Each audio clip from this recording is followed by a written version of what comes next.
අද මම හිතුවා වෙනස් මාතෘකාවක් ගැන කතා කරන්න දික්කසාදය.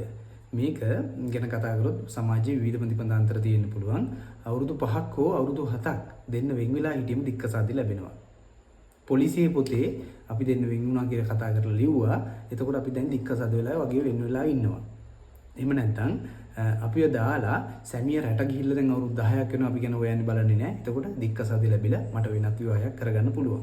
එහෙමත් නැත්නම් බිරිඳ හෝ සැමියා අපිව දාලා ගෙදරින් ගිහිල්ලා වෙන කෙනෙක් සමග පවුල් කාලා දරුවෝ හදාගෙන එතන ජීවත් වෙනවා. එතකොට දැන් දික්කසාද වෙලා. මේව හරියද? නෑ. දික්කසාදයක් කියන්නේ සාමාන්‍ය විවාහයකදී අනිවාර්යෙන් දිසාධිකරණයේ නඩු තීන්දුවකින් ලබා ගන්නා දික්කසාදය තමයි දික්කසාදයක් කියන්නේ. හැබැයි මම මේ කියපු කරුණු දික්කසාද නඩුවකදී සුවිශේෂී වෙන්න පුළුවන්. නඩුවට ඉදිරිපත් කරන්න සුවිශේෂී කාරණා වෙන්න පුළුවන්. එතකොට දෙන්නම කැමති නම් දික්කසාදය ඉක්මනට ලබා ගන්න පුළුවන්ද? ඔව් පුළුවන්. හැබැයි දිසාධිකරණයේ යන්න ඕනි ස්ටෙප් ටිකක් තියෙනවා පහු කරන්න ඕනි. ඒ ස්ටෙප් ටික පහු කරන්න ඕනි. හැබැයි දෙන්නම කැමති නම් ඉක්මනින් ඒක කරගන්න පුළුවන්. එතනදී පැමිණිලිකාර පාර්ශ්වය විසින් නීතිඥ මහත්තයෙක් කරා නඩුව ගොනු කරන්න ඕනි.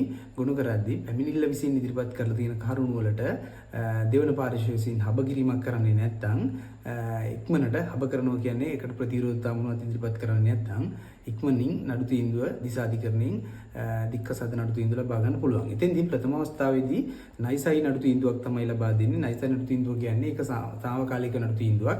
එහෙම නඩු තීන්දුව බලාත්මක වෙන්නේ තීන්දුව ලබා දුන් දින පටන් මාස 3කින් තමයි දික්කසාදය හරියාකාර සිදු වුණා කියලා ඒක බලාත්මක වෙන්නේ. තවත් විවාහයකට යන්න පුළුවන් ඉන්නේ මාස 3 ගත වුණාට පස්සේ. මේ විදිහට තමයි දික්කසාද නීතිය තියෙන්නේ.